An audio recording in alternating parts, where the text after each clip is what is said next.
Bismillahirrahmanirrahim. Saya semalam menerima kiriman SMS. Seorang ibu meninggal dunia.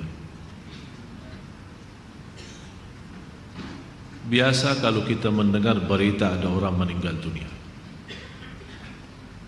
karena kita semua akan menghadapi kematian. Tapi yang luar biasa, peristiwa yang terjadi saat dimakamkan. Anaknya menceritakan saat dimakamkan diantar ke kuburan, begitu mendekati kuburan tempat ibunya, malah semua jamaah yang ada di saat itu sangat terasa harumannya kuburan itu. Harum sekali, keluar semacam wangi yang luar biasa, sampai orang pada pandangannya kepada yang lain, barangkali di antara jamaah yang membawa wangi-wangian yang bagus, tapi ternyata tidak, mengalir dari bawah keluar, sampai ada yang malah melihat asap-asapnya. Asap ini bukan asapnya kebakaran, tapi asapnya itu karena wangian dari masuk dari kuburan itu. Sampai dikuburkan, malah kata anaknya, begitu saya sendiri yang nurun memakamkan, mengkuburkan ibu saya, sampai saya dan tangan saya sendiri membawakan tanahnya menutupi kuburannya. Pulang ke rumah saya mandi dan mencuci tangan dengan sabun, tapi masih terasa tangan saya harumnya luar biasa, sampai tidak bisa kehilangan. 3 malam masih tersimpan harumnya itu. Saya bertanya lewat SMS, apa kelebihan ibu kamu? Dia bilang, ibu saya biasa, malah orang awam, bukan wanita yang apa gitu, awam-awam biasa. Tapi setahu saya, ibu tidak pernah tidur sebelum membaca surat Al-Mulk, Tabarakalladzi biyadihil mulk. Saya langsung menjawab, itulah yang Allah hantarkan kepada ibu kamu. Dan inilah berita gembira bagi kita semua, sesuai janjian Rasulullah sallallahu alaihi wasallam. 30 ayat syafa'at li sahibiha min azabil qabr. 30 ayat yang telah membawakan syafaat bagi orang diselamatkan dari siksa kubur.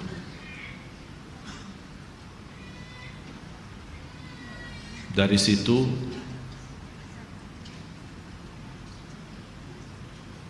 seperti kebiasaan, ambil wudu, saya witir duluan, kemudian tidur. Apa yang saya lihat dalam mimpi? Bapak ibu, yang saya lihat diri saya sendiri di dalam kubur. Sangat gelap, ngeri, malah terasa seramnya luar biasa, sampai tidak bisa saya bayangkan di saat itu. Tapi tiba-tiba sampai saya di situ merasa ketakutan dan kesepian, muncul sebuah cahaya di dalam kubur sendiri itu. Dan saya berteriak, siapa kamu yang membawa cahaya itu? Dia langsung sendiri cahaya berkata, saya surat Al-Mulk, Tabarakalladzi biyadihil mulk. Saya sendiri di malam itu tidak sempat membaca. Saya bangun kaget, saya ambil wudhu lagi dan membaca surat Al-Mulk, baru saya tidur lagi. Saya memberikan nasihat kepada semua jemaah yang hadir, tolong sampaikan pesan ini. Jangan tidur belum baca surat Tabarak, karena kita tidak tahu kapan saatnya menghadapi kematian. Bisa jadi itu tidur kita adalah tidur yang terakhir dari dunia ini. Mudah-mudahan dengan kita mengkhatamkan hari kita dengan membaca surat Al-Mulk, Allah ampuni segala dosa kita, dan Allah harumkan kuburan kita menjadi taman dari taman surga. Al-Mulk surah yang luar biasa dahsyat.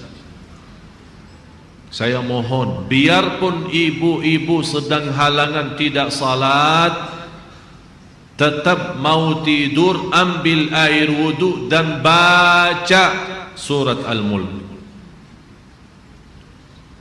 Baca surat Al-Mulk. Siapapun kiainya, siapapun ustaznya, siapapun dokter yang melarang kita sebagai wanita membaca karena lagi halangan, saya sekarang berkata, ibu-ibu sedang halangan, baca surat Al-Mulk. Karena saat kematian tidak akan bisa membedakan kita lagi suci atau lagi halangan, mati-mati. Dan Allah Maha tahu niat kita. Dan lebih baik saat kita membaca sedang halangan, jangan megang Al-Quran langsung, menyentuh Al-Quran langsung, sebagaimana saya jelaskan, bagi sarung tangan atau bagi HP kita. HP kita yang isinya Al-Quran, buka surat Al-Mulk di HP kita dan kita baca. Karena di situ anda bukan megang Quran tapi megang HP. Begitulah kita rasakan. Kalau ya Allah, seandainya engkau mencabut nyawa saya di malam ini, saya sedang halangan, tapi ya Allah, saya membaca surat Al-Mulk. Niatkan diselamatkan ya Allah dari siksa kubur. Dan harus kita yakini, kita di umur kita di dunia kubur jauh lebih panjang daripada umur kita di dunia. Bisa malah ratusan tahun. Ada yang sudah di alam kubur 1000 tahun. Ada yang lebih, kira-kira bisa terbayang 1000 tahun. Apalagi umat yang terdahulu. Oleh karena itu jamaah sekalian, waspadalah, berhati-hatilah. Marilah kita sama-sama menjaga kebaikan itu. Karena sungguh inna rahmatallahi qaribun minal muhsinin. Sungguh rahmat Allah sangat dekat bagi orang yang berbuat baik. Sangat jarak kita menuju ke akhirat sangat dekat, sangat dekat. Malah jauh lebih dekat daripada rencana kita besok. Jarak kita ke akhirat, jarak kita masuk kubur jauh lebih dekat daripada rencana kita besok. Malah kematian itu jauh lebih mendadak dan lebih cepat daripada kita mengambil suapan makanan. Belum kita sampai menantarkan, membawakan suap makanan sampai ke mulut kita, sudah dicabut nyawa kita. Jauh lebih cepat itu. Oleh karena itu marilah kita sama-sama semua kita punya salah, punya kekurangan. Apa yang kita senang melihat nanti di hari kiamat, jangan perbuat. Apa yang kita ingin ketemu nanti di hari kiamat, silahkan. Apa yang kita takut dan malu dilihatkan oleh Allah nanti di hari kiamat, jangan berbuat. Dan apapun yang kita tulis, senang kita ditunjukkan oleh Allah, silahkan tuliskan. Kalau kita malu dilihat nanti oleh umat manusia dan dilihat oleh para malaikat yang menjadi saksi, jangan tulis macam-macam. Apalagi sekarang terlalu gampang dosa tulisan itu, gampang sekali. Dan HP yang sekarang ada, malah sudah kita megang menjadi tasbih kita, mengganti tasbih. HP, BlackBerry, WhatsApp, SMS, lain-lain. Saya setiap hari hampir terima 100 SMS. Ada yang bertanya, ada yang macam-macam. Dan hanya saya yang balas, ya Allah doakan, jangan menjadi titik tulisannya SMS ini menjadi beban nanti di hari kiamat. Ya Allah ampunilah mereka semua.